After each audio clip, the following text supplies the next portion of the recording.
안녕하세요. 안녕하세요. 네. 자, 이제 수능 기출 분석 특강 어떻게 공부할 것인가에 대해서 안내를 하겠습니다.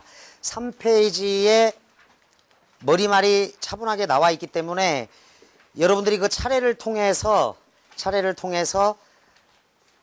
이 훈련을 계속 반복을 해주면 된다. 3페이지에 보면은 이제 94 1차부터 2009 수능까지 16년 동안 17번의 시험이 있다는 걸 알 거야. 따라서 아주 쉬운 시험이 있고 어려운 시험이 있는데 일단 94 1차는 굉장히 쉬웠습니다. 자, 쉬웠던 거하고 94 2차가 아주 어려웠다. 굉장히 어려웠어요. 95 쉬웠고 96 아주 어려웠습니다.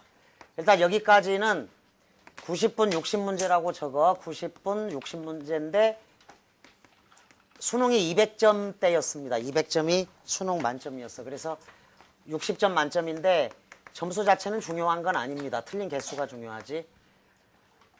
지금까지 수능 역사상 가장 어려운 시험은 96년도 수능이야. 그러니까 이렇게 연도별로 풀어줘야 어려운 수능과 쉬운 수능에 대한 난이도에 흔들리지 않은 실력을 가질 수가 있다. 97년도 어려웠고 98 쉬웠고 99 쉬웠습니다. 그리고 2000년도가 굉장히 어려웠는데 이때는 수능이 400점 만점으로 늘어요. 그래서 100분 동안 65문제를 봤습니다. 시험을. 그리고 언어 영역 만점은 120점 만점이었습니다. 따라서 여러분들은 그 듣기를 하면 몰라도 안 하면 15분 정도를 빼고 풀면 돼. 풀 때는 선생님이 권하는 방법은 토요일 아침과 일요일 아침을 활용하라는 거야. 한 번 내지 두 번 정도 활용해서 그 봤던 문제도 있겠지만 시간을 재서 좀 잘 풀도록 한다. 2001년은 아주 쉬웠고 2002년, 2003년, 2004 수능은 아주 어려웠습니다. 여기까지가 6차 국어 교과서 내용인데 이때 다시 제2외 국어가 들어와요. 2001년도부터. 그래서 90분 60문제입니다. 언어 120점, 수리 외국어 80점, 사과탐이 120점이었습니다. 그래서 시간을 잘 재고 푸는 게 좋아. 7차 교육과정이 시작된 05 수능 쉬웠죠. 06 수능, 07 수능까지는 쉬웠는데 이때가 그대로 90분 60문제고 이건 똑같은데 언수회가 100으로 바뀌어요. 그래서 이때는 100점 만점입니다. 다시. 그 다음에 아주 어려웠던 게 이제 08 수능하고 09 수능은 중간 난이도로 봅니다. 저는 09 수능이 있었다. 이때부터 80분 50문제로 바뀌죠. 따라서 80분 50문제 경영 능력이 시간 부족으로 호소하는 학생도 많다. 따라서 이때는 한 13분 정도가 듣기니까 이 시간을 빼고 푸는 게 좋은데 어쨌거나 듣기를 안 할 때는 마이너스 15분 정도를 줄여서 시험을 보면 좋겠습니다. 100점 만점은 계속 이어집니다. 올해 수능은 만점자가 643명이라고 그랬습니다. 643명의 만점자인데 실제로 만점자가 발표됐던 수능이 99 수능부터야. 이때 언어 영역 만점자가 753명이다. 이것도 기본적으로 적어주는 게 좋겠지. 400점 만점자가 1명 나왔다. 2000년도는 언어 영역 만점자가 단 10명 나왔습니다. 굉장히 어려웠죠. 400점 만점자가 1명 있었고 2001년도는 하도 쉬워서 언어 영역 만점자가 무려 5580명이 나왔는데 굉장히 많이 나왔죠. 400점 만점자가 무려 66명이나 돼. 그러니까 웬만한 학교에서는 400점 만점자가 좀 있었다는. 그런데 400점을 다 맞았는데 서울대 법대를 떨어져요. 이때부터 제2외국어가 들어왔다고 했죠. 독일어가 3등급이 나와가지고 이 학생이 서울대 법대를 못 갔습니다. 400점을 다 맞고도. 자, 물수능이다 해서 굉장히 비판이 많았어요. 그래서 그래 그러면 수능의 진수를 보여주겠다라고 한 게 이제 02, 03, 04야. 언어 영역 만점자가 1명도 안 나왔고 03 수능에 1명 나왔죠. 딱 1명. 이 학생은 이제 대단한 언신인 거지. 1명 나왔으니까. 04 수능도 1명도 없었습니다. 그러다가 17번 문제가 복수정답 파동이 있어서 3번과 5번을 맞게 해줬더니 7명으로 늘죠. 언어 영역 만점자가 7명이 됐다. 근데 이때는 진짜 어려웠던 수능입니다. 7차 교육 과정이 시작된 05 수능의 언어 영역 만점자는 1897명. 이제 많이 늘었죠. 좀 쉬웠으니까. 06 수능이 이제 무려 1363명이라는 말도 안 되는 숫자가 나왔고 07 수능이 1827명입니다. 1등급 점수가 좀 중요할 거다. 05 수능은 94 1등급, 06 수능은 한 문제 틀렸더니 2등급으로 추락하고 그랬어. 98 1등급이야. 그러니까 만점자 수가 이렇게 많이 나온 겁니다. 07 수능은 다시 좀 어려워서 95 1등급이 나왔습니다. 08 수능 만점자는 예측이 안 된다. 예측을 할 수가 없고 그냥 90점 1등급이라는 거. 상당히 어려웠던 수능이고 09 수능은 중간이라고 보여져요. 굉장히 쉬웠던 수능과 어려웠던 수능의 중간인데 만점자는 643명. 그리고 1등급 점수는 92점입니다. 92점 1등급이다. 따라서 연도별로 수능 기출문제를 풀었을 때의 가장 큰 장점은 쉬웠던 때가 하나, 둘, 셋, 넷, 다섯, 여섯, 일곱, 여덟 번. 8회는 쉬웠고 어려운 건 하나, 둘, 셋, 넷, 다섯, 여섯, 일곱, 여덟 번이 어려웠어요. 그래서 8번은 아주 쉽게 나오고 8번은 아주 어려웠고 한 번은 좀 적절하지 않았을까 이렇게 생각이 듭니다. 따라서 2010년도 수능은 쉽거나 어렵거나입니다. 둘 중에 하나지. 쉽거나 어렵거나일 거다. 자, 시간을 재서 풀고 그 20쪽을 넘어가 봐. 20쪽을 넘어가는데 시간을 좀 잘 적어두는 게 좋아. 20쪽을 넘어갈 때 간지가 있습니다. 그래서 이 간지, 색간지를 매에 넣어놨으니까 이 간지를 좀 잘 활용하십시오. 그 백지 상태이긴 하지만 여러분들이 토요일 아침, 일요일 아침에 시간을 재서 푼 다음에 채점만 합니다. 채점만 해놓고 채점 시 정답 입력을 하지 말 것. 예를 들어서 그러니까 이런 문제가 좀 어려워요. 그 6페이지 9번 문제는 굉장히 어렵다. 페이지 6의 9번 문제는 아주 어렵습니다. 그 어렵고 쉬운 정도를 나타내는 게 해설지에 있습니다. 그 수능 기출 분석 특강 해설집을 보면 문제지는 1페이지에서 300페이지까지 있고 해설집은 301페이지에서 600페이지인데 해설지를 펴니다. 305쪽을 보세요. 동시에 한번 펴봐. 305쪽을 보면 그 강남대성하고 난이도 조사라고 되어 있는 게 있다. 그 난이도를 보면은 7번은 88%의 정답률이야. 8번은 66%, 9번은 어려웠어요. 53%의 정답률이라고 나오지. 그러니까 9번 문제는 굉장히 어려운 문제야. 해설지를 보면. 따라서 수능 전체 17회분에 대한 모든 해설과 정답률이 입력이 되어 있으니까 거기 305쪽에 보면 어려운 문제가 정답률 순으로 나와 있지. 따라서 9번이 가장 어려워요. 15번, 41번, 42번, 20번. 따라서 여러분들이 아마 풀고 나서 여기 난이도를 조사해 보면 보편적인 사고를 가진 학생은 이 어려운 순서대로 틀리게 될 겁니다. 일반적으로. 따라서 선생님이 요청하는 거는 어떤 거냐면 9번 문제를 여러분들이 1번이라고 해서 풀어서 틀렸으면은 그냥 채점해 놓은 상태 그대로 둬야 돼. 가서 그냥 바로 답을 입력하면 전혀 도움이 안 된다. 채점해 놓고 이렇게 쓴다고 그랬죠? 우리 학생들이. 이렇게 절대 쓰지 말고 감사 이렇게 하는 게 좋다고 얘기를 했는데 정답을 입력하지 말고 토요일 날이나 일요일 아침 푼 다음에 그 다음 주 토요일 아침, 일요일 아침까지 좀 기다려.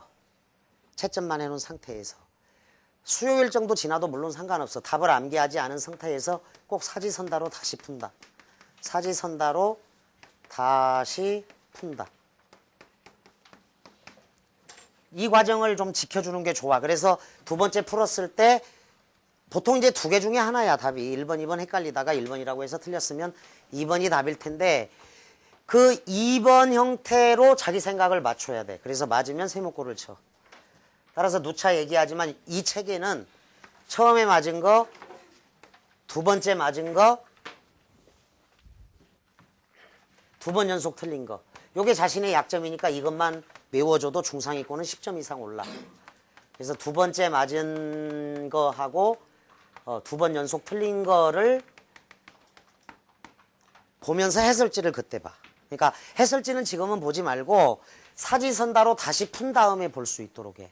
이때는 애매하게 맞은 것까지 포함해서 여기도 애매하게 맞은 게 있단 말이야. 운 좋게 맞은 게 있단 말이야. 그래서 애매하게 맞은 것도 문제에다 체크하고 두 번째 맞은 거 두 번 연속 틀린 것만 자신의 약점이니까 잘 메우면 그게 약점이 메워지면서 점수는 당연히 오르게 되어 있다. 그래서 해설지를 그때 활용하는 게 좋고 이 해설지는 사실은 수업이 가장 좋은 해설입니다. 수업 때 하는 게. 그래도 몇 년 동안 좀 정성을 다해서 만들었고 해설지 자체가 공부할 요소가 좀 많이 있어요. 그래서 해설지를 검토해가지고 그래도 이해가 안 되는 건 질문을 합니다. 그래도 이해가 안 되는 건 질문을 해서 94 1차부터 앞으로 16주 정도 걸릴 거야. 그러면 1학기가 거의 끝날 거라고. 2학기 때는 평가원 문제를 엮어서 줄 테니까 평가원 문제도 이렇게 똑같이 한다. 그런데 이제 그 전에 기준이 되는 건 수능 기출이다. 이거보다 더 중요한 건 없어. 그리고 고득점을 받은 학생들은 언어 영역에서 이런 문제들이 제법 있다는 거야. 이런 문제들이. 그러니까 해설을 봐도 좀 이해가 안 되고 막연하게 알고 있는 문제들이지. 자, 그래서 대표적인 문제로 두 개만 설명하겠습니다. 87쪽 15번을 펴니다. 98년 수능입니다.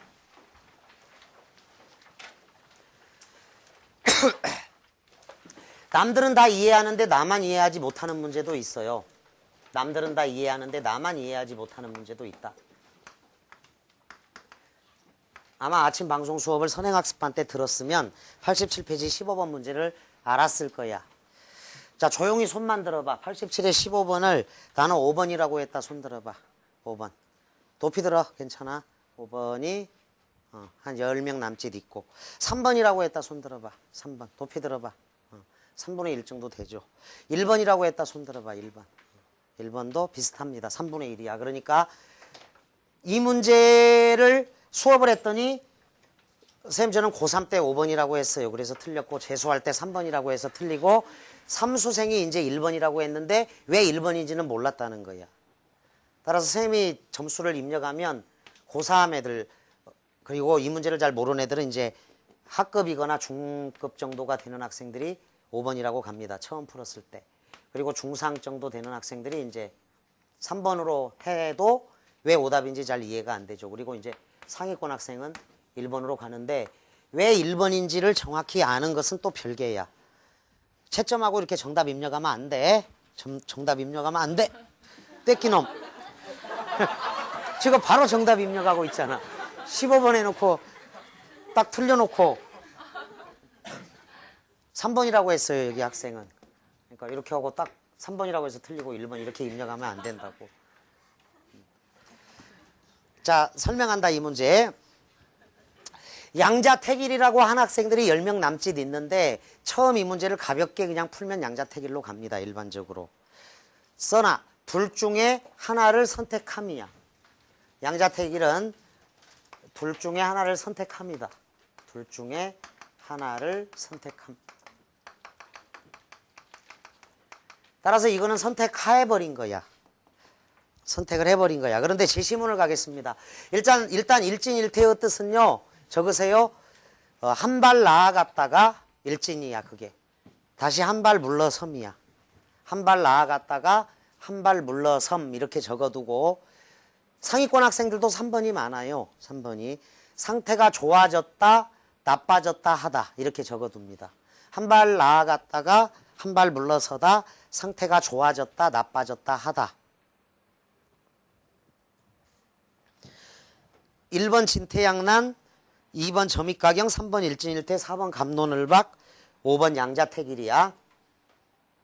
일진일퇴의 뜻은 정확히 알아두고 진퇴양난도 알고 점입가경하고 갑론을박을 잘 봐둡니다. 그 다음에 좀 귀찮겠지만 수능은 이런 겁니다. 잠깐 페이지를 넘겨서 2000년도 120쪽에 16번을 갑니다. 120쪽에 16번.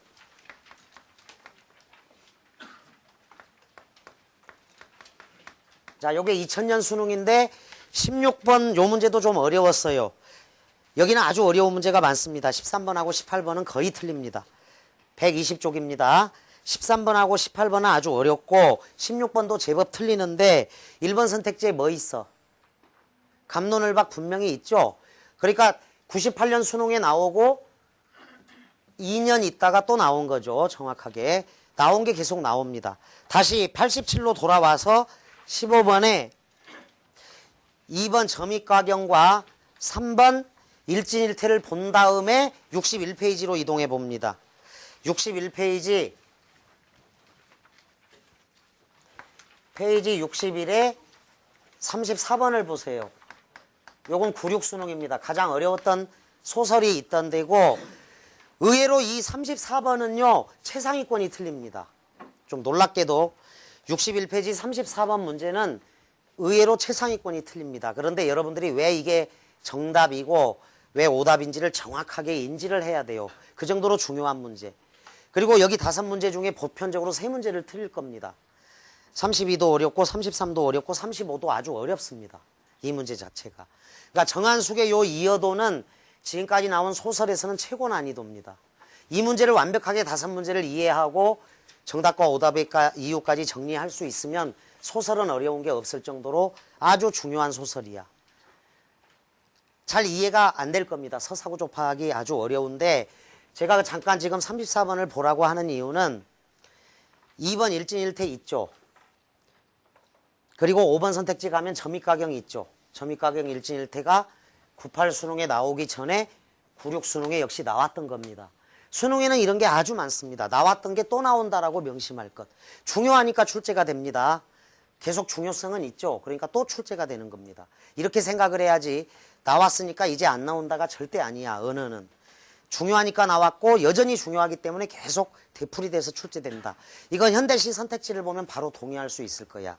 여러분들이. 자, 이제 87의 15번을 마무리하겠습니다. 87의 15번을 풀 때 기억을 가보세요. 기능을 중시하다 보면 기능을 중시했습니다. 기능을 중시했어요. 따라서 기능이 좋아진 거죠. 일진입니다. 이게. 일진인데 모양새가 마땅치 않아졌어요. 모양새가 마땅치 않다. 모양새가 마땅치 않았다. 이게 일퇴죠. 일퇴야. 따라서 기억의 밑줄이 여기까지만 밑줄이 그어져 있으면 답이 일진일퇴입니다. 여기까지만 밑줄이 그어져 있으면. 그러니까 상위권 학생들 중에 3번 선택지 일진일퇴로 가는 겁니다. 그 이유가 분명히 있어요. 자, 여기까지 끊고 일진일퇴. 기능이 좋아진 대신에 모양새가 나빠졌기 때문에 일진일퇴가 돼요. 이게. 그런데 그걸로 밑줄이 끝난 게 아니죠. 다시 뒷부분을 보겠습니다. 모양새에 치중합니다. 이제 모양새에 치중했기 때문에 모양새는 좋아진 거죠. 이게 또 일진입니다. 여기까지는 일진입니다. 그런데 또 뒤에를 보세요. 기능이 떨어지는 경우 이렇게 이제 기능이 떨어진 겁니다.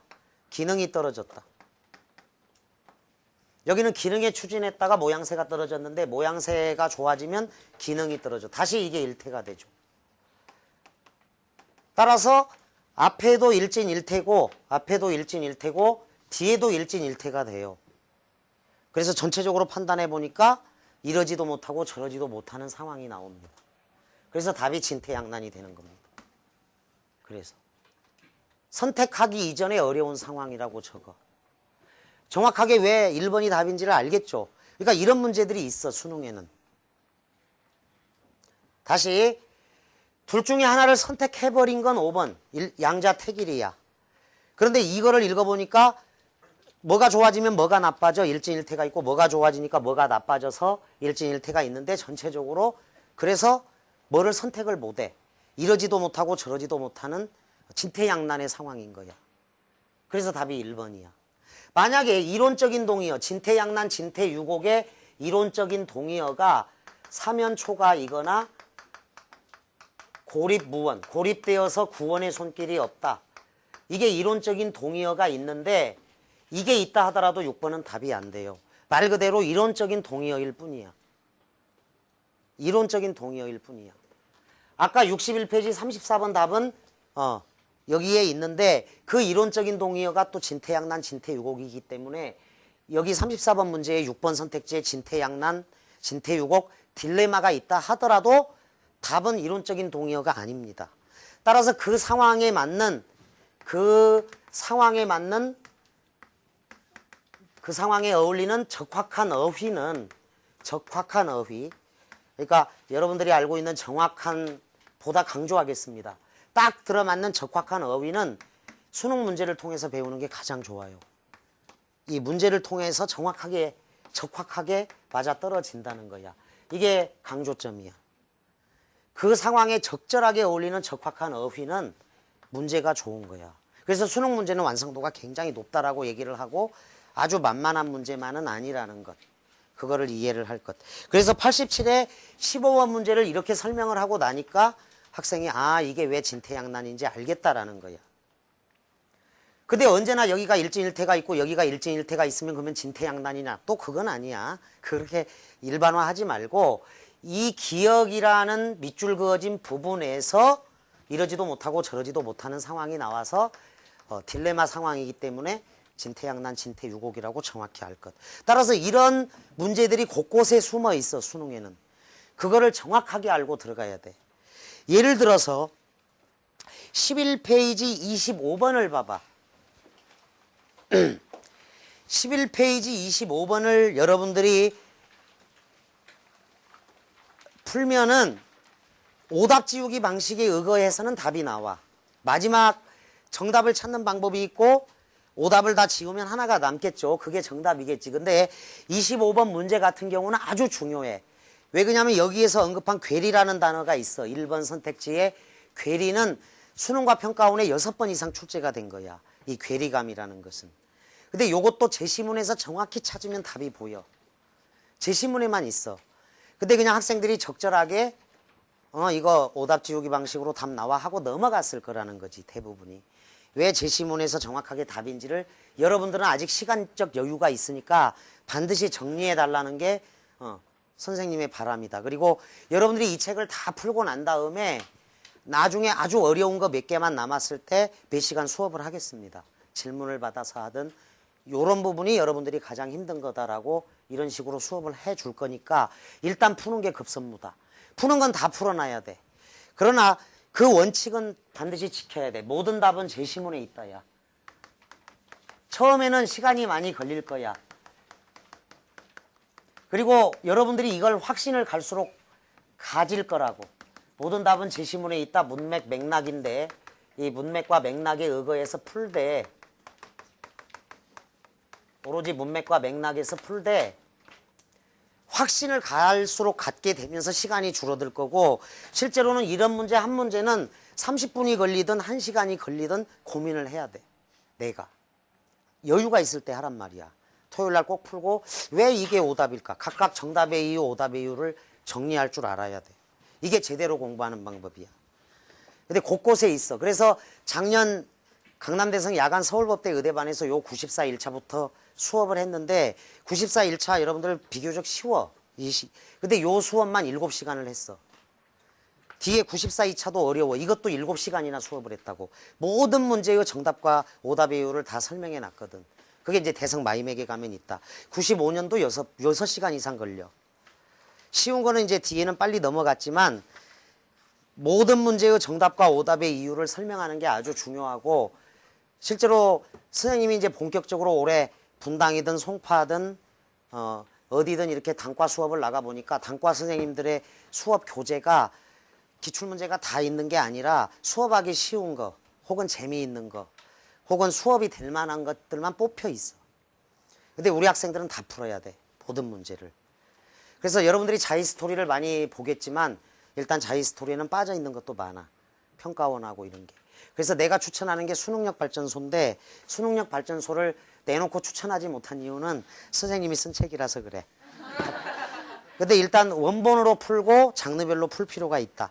자, 105쪽의 21번 문제를 설명한다. 역시 이 문제는 감과 느낌만으로 풀었던 문제고 더러 학생들이나 선생님들도 문제가 좀 나쁘다 혹은 문제가 안 좋다거나 잘못된 문제다라고 얘기하는 경향들이 있어.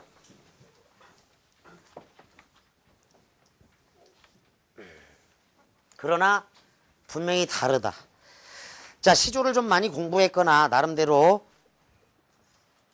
그 시조에 대해서 알만한 학생은 이거는 답이 바로 보여. 그리고 국어 선생님들한테는 아주 쉬운 문제야. 다만 학생들이 이제 감과 느낌으로만 알고 있고 이 문제를 갖다가 좀 잘 이해를 못하겠다 이렇게 생각하는 경향이 있으니까 설명을 한다. 정확하게 제시문에서 마지막에 찾아주겠다. 가의 셋째 문단에서 설명한 여백의 미와 상대적으로 가장 거리가 먼 것 그랬어. 가장 거리가 멀어야 돼. 일단 원칙대로 풀겠습니다. 여백의 미라고 했고 3문단을 우리가 읽어야 돼. 그 오른쪽에 김홍도의 선상관매도를 보세요. 원근법에 맞지 않죠. 자, 매와 위에다가 하늘이라고 적습니다. 그림에다가. 매와 위에 하늘은 여백 처리를 한 거다. 하늘은 여백 처리야. 그 다음에 매화가 굉장히 확장되어서 그려져 있어요. 원근법을 무시하고. 그 다음에 밑에도 여백이 있죠. 뱃놀이 하는 데는 분명히 호수이거나 저수지일 거야. 물인데 강이거나. 그 위에도 여백이 있죠. 이 배 위에도 배하고 매화 사이에 확장되어서 그려놨고 거기 중간에도 여백 처리가 있습니다. 여백 처리가 되어 있다. 여백이야. 그러니까 화가에게 필요한 부분은 매화하고 배 위만 필요했던 거니까 나머지를 다 여백 처리를 한 거지. 이게 이제 3점 투시야. 그러니까 여러분들이 요 그림과 요 직사각형 그림은 요 그림과 직사각형 그림은 똑같은 그림입니다. 우리의 일상생활 용품입니다. 이 그림과 사다리꼴 그림은 똑같습니다. 자, 생각해봐. 이 그림이 뭘까? 위에 거, 아래 거가. 요 그림이 뭐일 것 같아? 위에서 보든 아래에서 보든 원두개. 그리고 정면에서 보면 사다리꼴이 나와. 뭐야 이게? 뭐? 요건 두루마리 화장지야. 위에 거는. 이해되지? 위에서 보거나 아래에서 보거나 원두개 직사각형이죠. 두루마리 화장지야. 밑에 건 뭘까? 컵이야. 컵. 종이컵이라고. 컵이고 화장지야. 이 그림 두 개는 동시에 출현할 수가 없어. 맞지? 위에서 보거나 아래에서만 본 거고 요거는 정면에서 본 거지. 그런데 3점 투시에 의거하면 동시에 출현할 수도 있어. 이렇게 그려놓고 이렇게 그냥 그려버릴 수도 있다고. 이게 피카소가 그린 입체파 그림이야. 그러니까 동양화의 가장 큰 특징은 3점 투시다. 백사 쪽에 의거하면. 근데 입체파에 의거하면 초점 투시만 그렸었어. 서양화가는 초점 투시인데 피카소의 입체파에는 3점 투시가 일부 쓰여. 그래서 동양화만의 특징은 아니야. 자, 그래서 이 3점 투시가 중요하고 나머지는 여백 처리를 했다는 건데 일단 2번 선택지를 가지고 설명하겠습니다. 산촌에 눈이 왔어요. 눈이 오면 온 세상이 눈에 덮이죠. 그런데 시인에게 필요한 건 돌길만 필요한 거야. 돌길이 묻혔구나를 밑줄 그어. 따라서 산촌에 눈이 왔는데 돌길만 필요하기 때문에 여러 가지 자연물 중에서 돌길만 따온 거고 온 산에, 온 들에, 마을에 눈이 쌓여 있었을 건데 요거는 여백 처리를 한 거야, 시인이. 생략을 해버린 거지. 돌길에만 눈이 내리지는 않을 거 아니냐. 5번도 마찬가지야. 지당에 비 뿌리고 연못에 비가 뿌려. 비가 어떤 비가 연못에만 내릴 수는 없지. 맞아? 온 세상에 비가 내릴 거 아니야. 근데 시인에게 필요한 거는 지당만 필요한 거야. 연못에만 비가 내려. 나머지는 여백 처리. 이해되지? 왜 여백이 있는지. 자, 돌길 동그라미를 쳐. 살인문 열지 마라. 달 찾을 사람이 네가 있겠느냐. 밤하늘 한 조각 밝은 달, 달 동그라미. 하늘에는 달만 있는 게 아니야. 별도 있어. 은하수도 있단 말이야. 따라서 시인에게 필요한 건 달만 필요했던 거지. 나머지는 여백 처리. 이해되지? 여백음이란 그런 거야. 자, 거기 돌길 동그라미, 달 동그라미. 마찬가지 3번도 잠잘 새는 날아들고 새 달이 돋아와. 달 동그라미. 이미 별도 돋아나고 있거든. 그러니까 별은 여백 처리를 해버린 거야. 외나무 다리 밑줄 그어봐. 외나무 다리 홀로 가는 저 선사야. 그러면 우리 머릿속에 허공 중에 외나무 다리가 있지는 않아. 외나무 다리가 있으려면 강둑이 있어야 돼. 강물이 있어야 된다고. 그건 여백 처리를 한 거야. 외나무 다리만 필요하니까 시인에게. 이해돼? 이 그림? 삿갓에 도롱이 입고 새우 중에 호미 메고. 원래 의복이 입어져 있었겠지. 거기에다가 도롱이를 입고 삿갓을 쓴 거야. 원래 의복은 입혀져 있고 새우 중에 호미 메고 산전을 흠매다가 녹음에 누웠다. 목동이 풀밭에서 우양을 몰아 잠든 나를 깨운 거야. 풀밭에서를 집어넣어. 다 여백 처리를 해버린 거야. 풀밭이라는 여백을 준 거지. 5번 지당에 빗뿌리고 양류에 안개가 끼어있다. 사공은 어디 가고 빈배만 배였는고 석양의 무심한 갈매기는 오락가락 하더라야.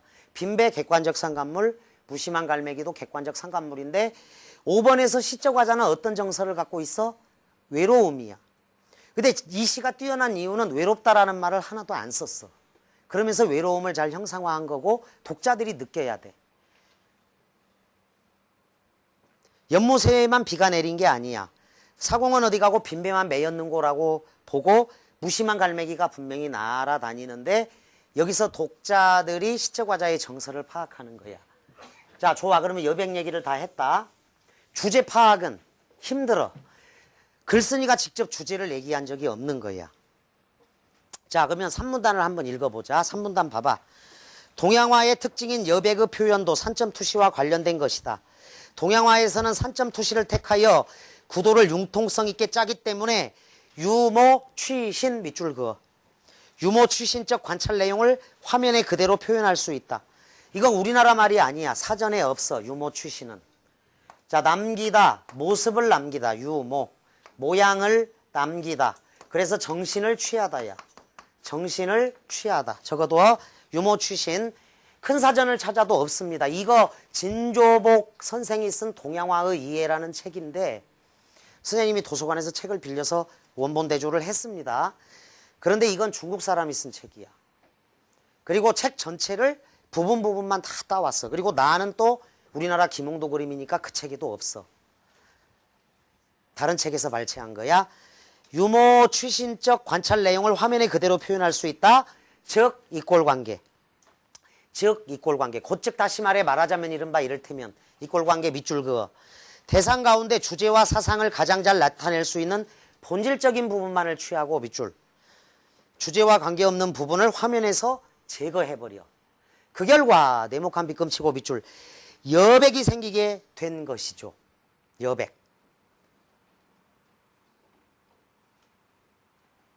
이 여백은 하늘일 수도 있고 땅일 수도 있으며 혹은 화면에서 제거된 기타 여러 가지일 수도 있습니다. 그런데 이 여백은 단순히 비어있는 공간은 아닙니다. 그것은 밑줄 주제를 돋보이게 할 뿐만 아니라 동시에 화면의 의경을 확대시키는 거죠. 구체화 예시, 뒷받침 예시가 나와 당나라 때 백거인은 비파행이라는 유명한 시에서 악곡이 쉬는 부분을 묘사할 때 이때에는 소리를 내지 않는 것이 소리를 내는 것보다 더 낫다.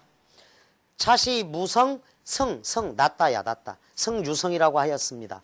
여기서 일시적으로 쉬는 것 무성은 악곡 선율의 연속인데 이는 빨갛게 밑줄 뜻은 다다라 쓰되 붓이 닿지 않은 것과 같은 뜻입니다.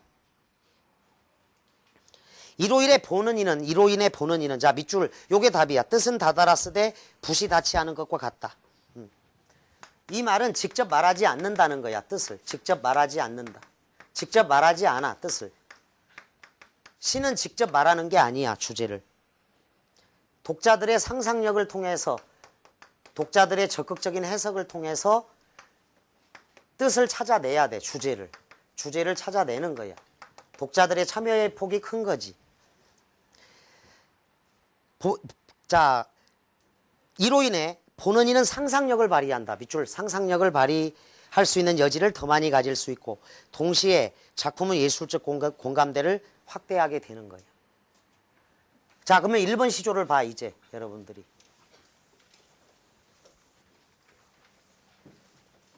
(1번) 시조를 보면 먼저 삼강오륜이라는 주제가 있었어. 삼강오륜을 백성들에게 알려야 돼. 그 중에 부부유별을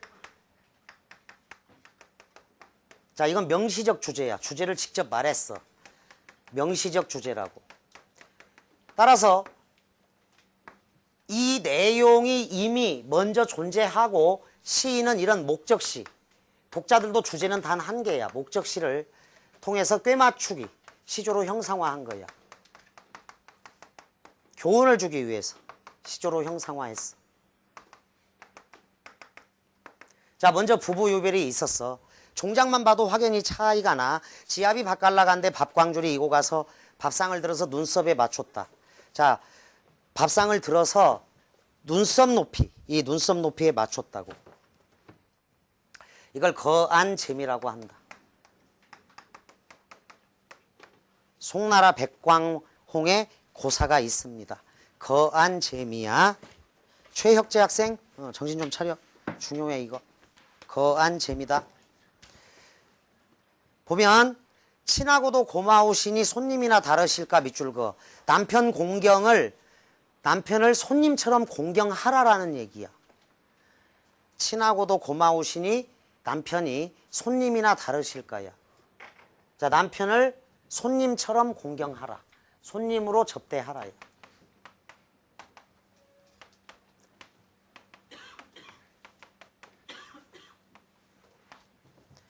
어디 저기 요즘 우리 엄마들이 아침에 식탁에다 밥상 차려놓고 이 식탁을 눈높이까지 들어 올려 못 올려? 들어 올려 못 올려? 못 올리지요? 자, 이 거한 재미가 요거야. 밥상을 차려서 드린 다음에 눈썹 높이까지 들어 올려서 남편을 손님처럼 잘 대접하라는 거야. 자, 그러면 여기서 소설용어로 설명한다. 1번은 텔링이야. 주제를 작가가 텔링한 거 있는 거야. 말을 해버렸어. 나머지는 자, 2번, 3번, 4번, 5번 시조는 어떤 거냐면 2, 3, 4, 5의 주제는 우리 독자들이 잘 파악을 해야 돼. 이건 쇼잉이야. 보여주기만 하고 있어. 그러니까 쇼잉만 알면 이 문제가 금방 이해가 될 거야. 자, 자연 풍경이 먼저 존재했다. 자연 풍경이 먼저 존재했어. 자연 풍경이 먼저 존재해서 시인의 마음을 움직였어. 시인이 여기서 감흥을 뭔가 받았어. 그런데 그 자연 풍경 전체를 시조 안에 집어넣을 수 없기 때문에 유머 취신, 취사 선택을 한 거야. 필요한 부분만 취사 선택을 했어. 따라서 2연에서는 2번 시조에서는 돌길이 필요한 거고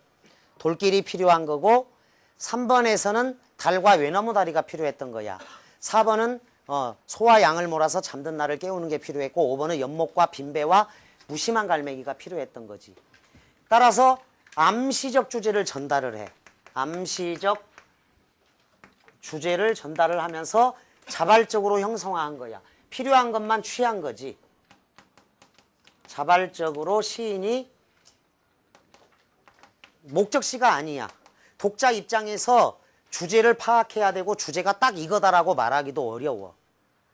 여백 처리가 있기 때문에. 그러니까 뜻은 다다라쓰되 자 백사쪽 밑에서 하나 둘 셋 넷째 줄 뜻은 다다라쓰되 붓이 닿지 않은 거나 마찬가지다.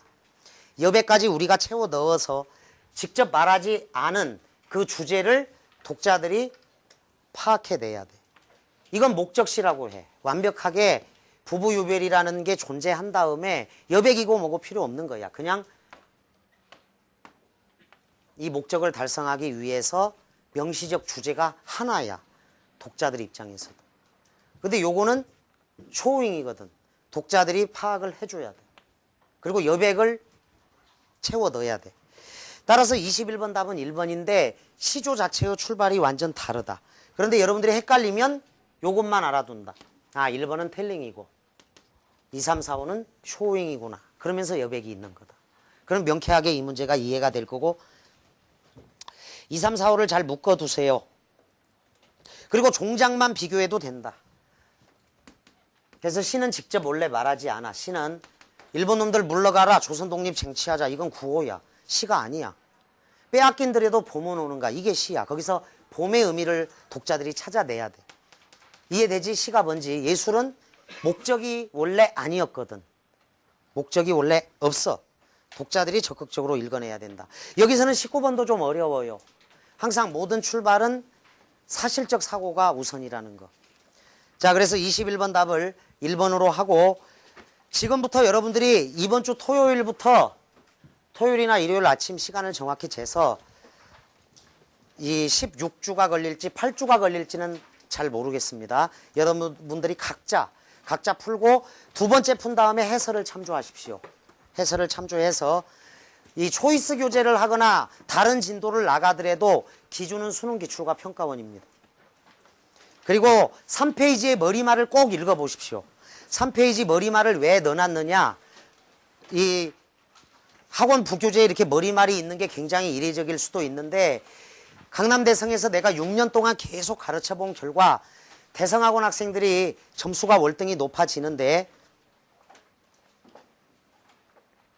어떤 비법서가 따로 있지 않습니다.